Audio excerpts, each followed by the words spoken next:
अब हदीस कौन सुनेगा? ये बंदर जो हंस रहा, बताइए, ये सामने हंस रहा है, ये हंसने वाला बच्चा बैठा हुआ। अब बाप इसका नाम सुन के भाग गया। अब सुबह उठेगा, कल कोदाल पसनी लेगा और कमाने के लिए दिन भर चला जाएगा, दिन भर मारे मारे फिरेगा और 2 रुपया कमाएगा, बोलेगा हमसे बड़ा कोई नहीं। एक छोटा सा घर बना लेगा, बोलेगा हमसे बड़ा कोई नहीं। एक छोटी सी स्वीट खरीद लेगा, बोलेगा हमसे बड़ा कोई नहीं। लता मंगेशकर के पास करोड़ों की कार थी, खरबों का बंगला उसका बंबई में मौजूद है, लेकिन वह बोली थी मन नहीं लगता है दिल दुनिया में। I like to leave this world, मैं इस दुनिया को छोड़ना चाहती हूँ। द टाइम्स ऑफ इंडिया अखबार में उसकी इंटरव्यू छपा था उसका, और उसमें वो बोलती कितना कहानी सुनूं, कितने अपने घर के सरो सामान को देखूं, सजाऊं, उलट पुलट करूं, ये फूल का गमला उधर, उसका गमला इधर, दिन भर क्या करूं, पैसों की कोई तो है नहीं, करोड़ों के जेवर, कभी अमेरिका, कभी यूरोप, कभी नॉर्वे, कभी फ्रांस, कभी जर्मनी, कभी कनाडा, कभी थाईलैंड की राजधानी बैंकॉक, कभी मलेशिया, कभी इंडोनेशिया, कहाँ नहीं घूमी वो औरत। बुलबुले हिंद कहलाती थी, लेकिन वो बोली कि जिंदगी में अब मजा नहीं है, मैं मरना चाहती हूँ। चार्ली चैपलिन, जिंदगी में मजा नहीं है, अब मैं रोना चाहता हूँ। और तुम स्विफ्ट, गुटखा और सिगरेट और छोटा सा बगैर प्लास्टर के घर लेकर के तुम मजा लेना चाहते हो, कैसे मजा मिलेगा? वहां खरबों में खेलने वाला तो मरना चाहता है, वहां खरबों में खेलने वाली मरना चाहती है। तो अब तुम्हारा अकीदा रोशन हो रहा है, तुम्हारे कुरान का पैगाम सर चढ़ के बोल रहा है। क्या बोल रहा है कि दुनिया ने तो सोचा था फैक्ट्री डालूंगा मजा मिल जाएगा, बंबई में घर खोद बनाऊंगा मजा मिल जाएगा, लंदन घूमूंगा मजा मिल जाएगा। अरे अल्लाह ने मजा लंदन घूमने में रखा ही नहीं है, न सोफा में, न गद्दा में, न इनोवा में, न फॉर्च्यूनर में, न जागवार कंपनी की 10 करोड़ की कार में, न बंबई के 100 मंजिला मकान में, न बुर्ज खलीफा दुबई में, न अमेरिका के साथ व्हाइट हाउस में। तो सुकून है कहां?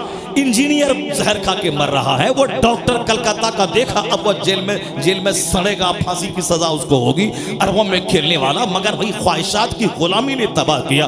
पता ये चला कि सुकून न डॉक्टर बनने में है, न इंजीनियर बनने में है, न अमेरिका घूमने में है, न मकान बनाने में है, न 50 कपड़ा डेली चेंज करने में है। तो सुकून है कहां?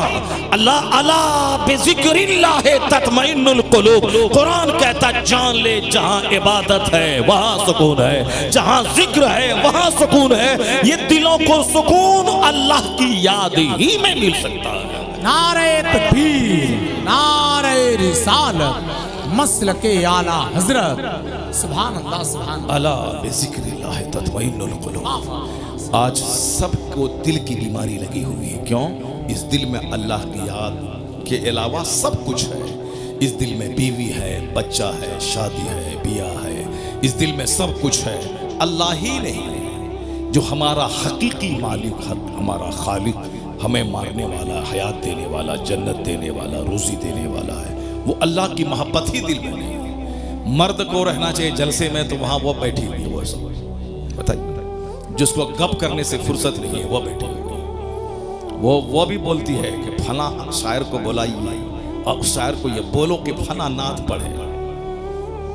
एक औरत आप लोगों से बोली, मौलाना साहब आ रहे हैं, इनकी तकरीर हम सुनते हैं नेट में, और उनको बोलिए कि वो हदीस पाक पढ़े जो वहाँ पढ़े थे। किसी को बोला? नहीं बोली, लेकिन वो उसमें से बहुत सारी हैं जो आपको बोली होगी। बोले कि मैं हुजूर आपको देखना चाहता हूँ, ये कलाम पढ़वाइएगा। ये उनको बोलना, हुजूर मैं आपको देखना चाहता हूँ, हुजूर मैं मदीना जाना चाहता हूँ, हुजूर। ये उसको बोलिएगा कि वो जो है फला शेर पढ़े, फला नात पढ़े। हदीस के बारे में कोई सवाल नहीं, कुरान शरीफ की आयतों के बारे में कोई फरमाइश नहीं है, वो नात के बारे में फरमाइश है। ये नात सुनने वाली तो यहाँ बैठी हुई क्यों है? जाओ घर जाओ, जब तुमको तकरीर ही नहीं सुनना है तो नात सुन करके जाओ घर जाओ। जब बैठी है तो गौर से सुनो, बात क्यों कर रही है? अपनी तकरीर में मस्त है, अपनी तकरीर में मस्त है, अपने गप करने में लगी हुई है, अपने गप करने में लगी हुई है। गौर से सुनो, तकरीर सुनो, कुरान सुनो, हदीस सुनो।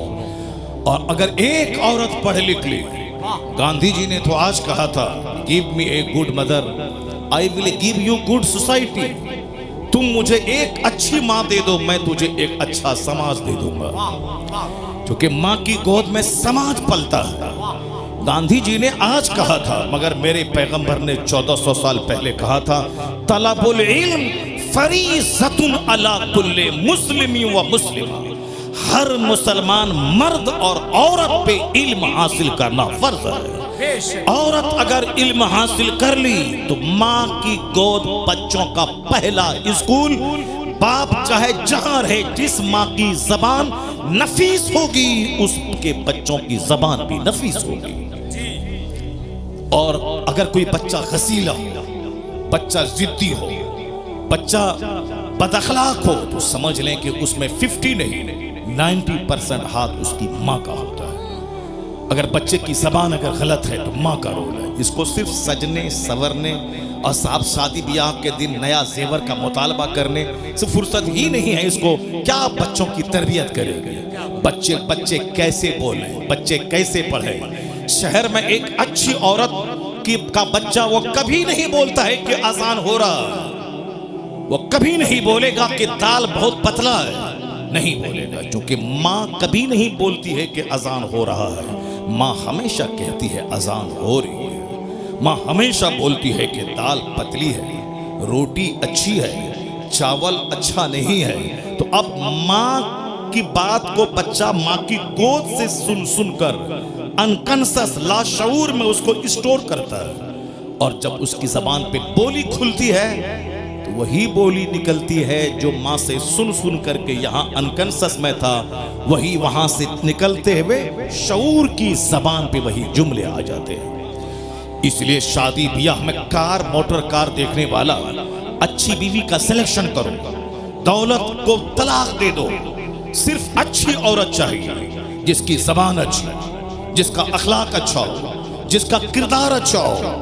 जिसका वेशभूषा अच्छा हो, जो अपनी जिंदगी को 10 मर्दों की गोद में झुलाने वाली ना हो, जो अपनी जीवन अपनी जिंदगी की सुरक्षा करने वाली हो, जिनका आंख शौहर की अमानत, जिसकी जबान शौहर की अमानत, जिसका जिस्म शौहर की अमानत, और अपने बच्चों को पालने की खातिर अपनी जिंदगी की हिफाजत करे। अगर दागदार जमीन होगी कभी अच्छी फसल नहीं पैदा होगी, और जो जमीन सरखेज होगी जबरदस्त फसल पैदा करेगी। ये माँ है, माँ का पेट जमीन का काम करता है, बाप उसमें बीज डालता है। अगर बीज नाकारा हो तो भी फसल नाकारा, और जमीन अगर जली हुई सड़ी हुई गंदी और साहब बंजर जमीन हो, उससे कभी कोई अच्छी फसल की उम्मीद नहीं कर सकता है। क्योंकि दुनिया का सारा काम एक सिस्टम से होता है। गौर से सुनना, भले ही बात छिड़ गई है मैं इसको मुकम्मल कर देता हूँ, उसके बाद फिर मैं अपनी तमहीद पे लौट के आता हूँ। उसके बाद अगर मौका मिलता है तो तकरीर करता हूँ, अगर मौका नहीं मिलेगा तो फिर दूसरी बार आएंगे तब तकरीर करेंगे। लेकिन पहले इस टॉपिक को सुन लो, जो बात छिड़ गई है। मेरी माँ बहन भी गौर से सुन ले, गौर से सुने मेरी बात, और इसको हवाई बात समझ करके ना बल्कि दिल में जगह दे, अपनी जिंदगी में उतारने की कोशिश करें। और समझ लें कि तकरीर नाचने का नाम नहीं है, तकरीर हाथ नचाने का नाम नहीं है, तकरीर कुर्सी तोड़ने का नाम नहीं है। तकरीर है कुरान हदीस का मीठा पैगाम दिल में उतार देने का, जो आदमी की सोच बदल दे, जो आदमी की आंखों को इस काबिल बना दे कि आंख किसी लड़की की मोहब्बत में ना रोए, खालिके कायनात की मोहब्बत में रोने वाली बन जाए। ये आंख दुनिया की मोहब्बत में ना रोए, मुस्तफा की मोहब्बत में रोने वाली बन जाए। ये जबान गाने के लिए ना हो बल्कि जबान अल्लाह रसूल के जिक्र के लिए वक्फ हो जाए। तकरीर वो है जो हमारे दिल की दुनिया बदल दे, जो हमारी सोच बदल दे, जो हमारे जीने हमारी जिंदगी में यू टर्न ले आए।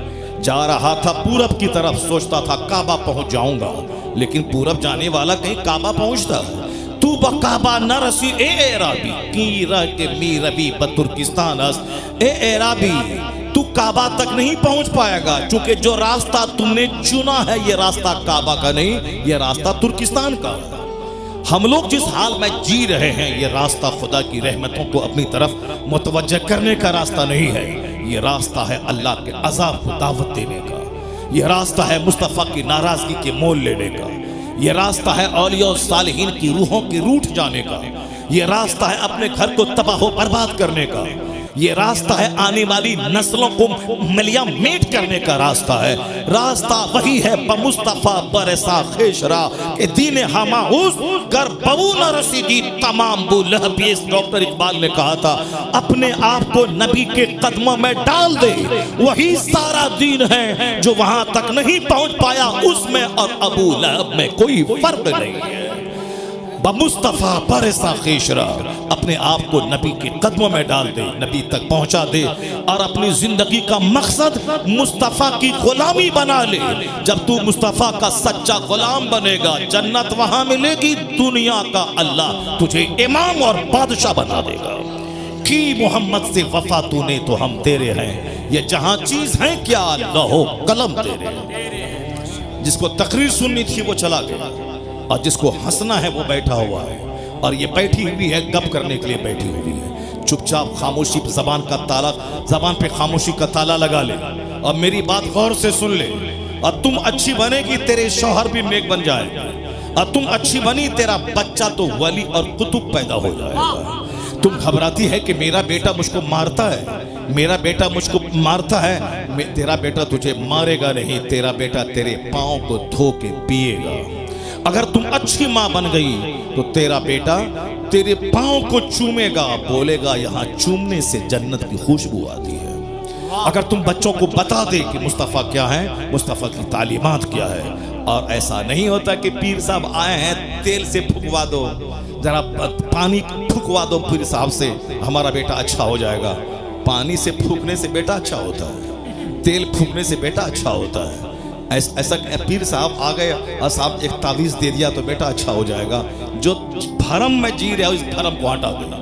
पीर का मतलब होता है खुदा का रास्ता दिखाने वाला। पीर का मतलब है मुस्तफ़ा से जोड़ने वाला। पीर का मतलब है जो इस कदर नमाज पढ़े कि उनका मुरीद उसको देख के नमाजी बन जाए। पीर का मतलब है वो इस तरह अल्लाह से डरे रोए कि उनके सजदे को देखकर मुरीदों के सीने का जंग साफ हो जाए। इसके अलावा कोई दूसरा रास्ता नहीं। अगर पीर गुटखा खोर और 100 सिगरेट डेली पिएगा, मुरीद 200 सिगरेट डेली पिएगा।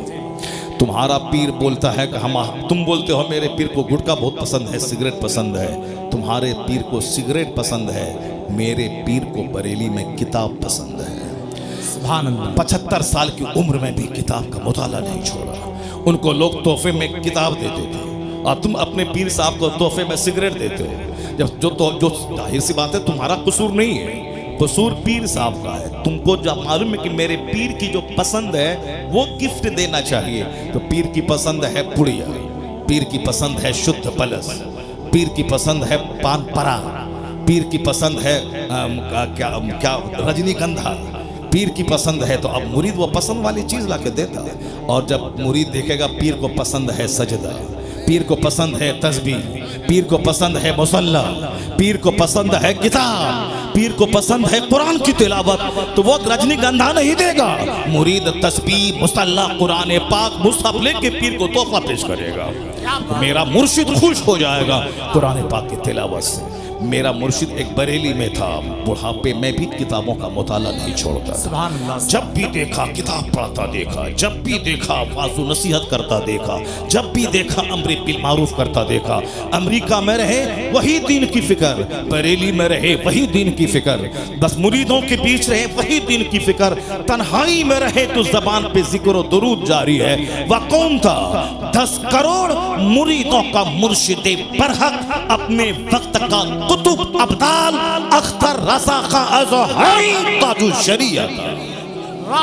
जब भी देखा मुताला करता देखा, जब भी देखा फतवे का जवाब देता देखा, जब भी देखा मुफ्तियों की झुरमुट में देखा। एक पीर साहब है उस इलाके में, गोंडों की झुरमुट में रहता है, गोंडों की झुरमुट में रहता है। ये लुच्चा, ये लफंगा, ये ब्रोकर, ये दलाल, ये साहब लठेत, ये मारधाड़ करने वाला, ये चोर, ये ममाली, ये बदमाश, ये साहब बदमाशी का रैकेट चलाने वाला। और लोग बताए डारा पीर साहब को आंख मत दिखाना, उनके इर्द गिर्द जो लोग हैं वो सब बड़े पहुंचे हुए लोग हैं, यानी सब जहन्नम पहुंचे हुए, गुंडे, मर्डरर, हत्यारा, कोई जादव, कोई अंसारी, कोई बाहुबली, ये सारे लोग हैं। जाहिर सी बात है जैसा पीर होगा, जिन लोगों की झुरमुट में रहेगा उसका दिल भी वैसा होगा जो मुफ्तियों की झुरमुट में रहेगा, जो आलिमों की झुरमुट में रहेगा, जो वलियों की झुरमुट में रहेगा, जो अख्ताब की झुरमुट में रहेगा, जो खुद कुतुब होगा वो अख्ताब की झुरमुट में रहेगा। हुजूर सदरुल अफाजिल कभी भोंडा मवाली के साथ नहीं रहे। उनका दोस्त सदरुल शरिया था, उनका दोस्त मलिकुल उलमा था, उनके दोस्त उनके साहबजादे जो आलिम थे वो थे। उनके अहबाब का एक बड़ा तबका था, अदीबों का, शायरों का, फकीहों का, मुतब्बिरों का।